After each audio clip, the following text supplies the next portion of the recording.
যেহেতু তোমালোকৰ কুৱেশ্যন নং 2 আৰু 3 অংকটো হৈ গ'ল, এইবাৰ আমি প্ৰশ্ন নং 4 লৈ যাব লাগিব, অৰ্থাৎ 2 হ'ল, তেনেহ'লে 3 লৈ যাব লাগিব।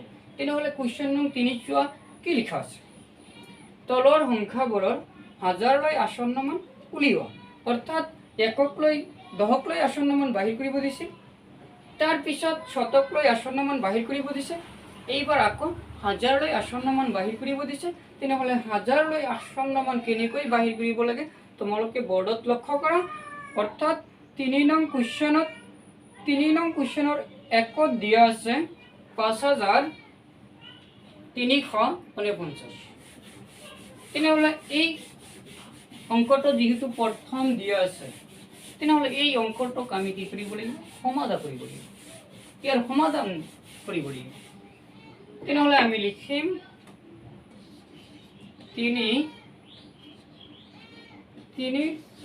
1 5349 হাজাৰলৈ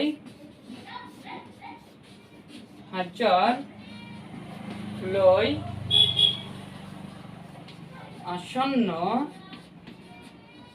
মান লিখা হ'ল।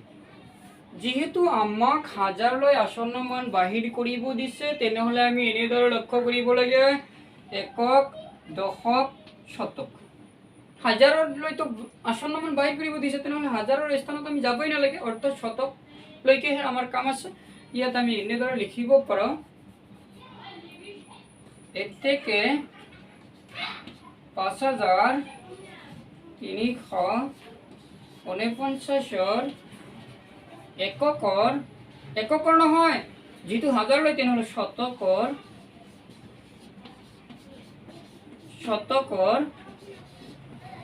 স্থানৰ অংকটো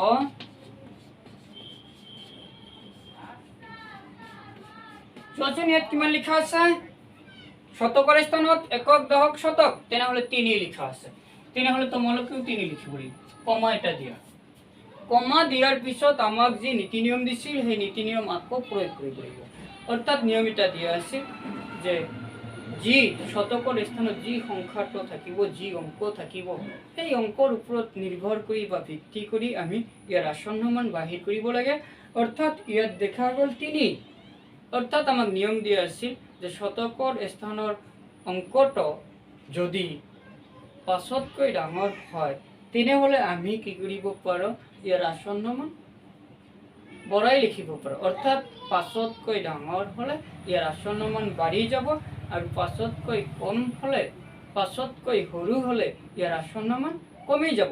তেনেহ'লে আমি প্ৰথমে লক্ষ্য কৰিব লাগে কিমান লিখা আছে, শতকৰ স্থানৰ অংকটো 3, তেনেহ'লে ই 5তকৈ সৰু।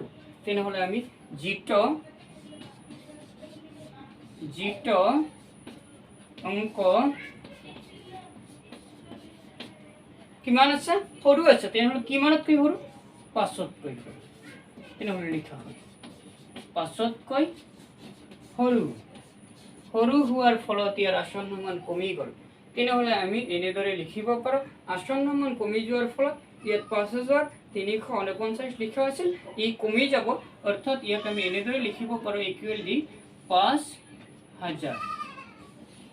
অৰ্থাৎ সৰু হোৱাৰ কাৰণে 5তকৈ 3 সৰু হোৱাৰ কাৰণে ইয়াৰ আসন্ন মান কমি গ'ল। এতেকে আমি এনেদৰে লিখিব পাৰোঁ যে 5349 হাজাৰলৈ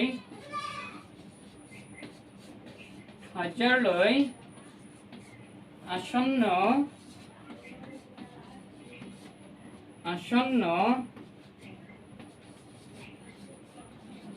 মান ইকুৱেল দি কিমান লিখিব পাৰোঁ, ইয়াত কিমান লিখা আছে 5000, তেনেহ'লে আমি 5000 লিখিব পাৰোঁ।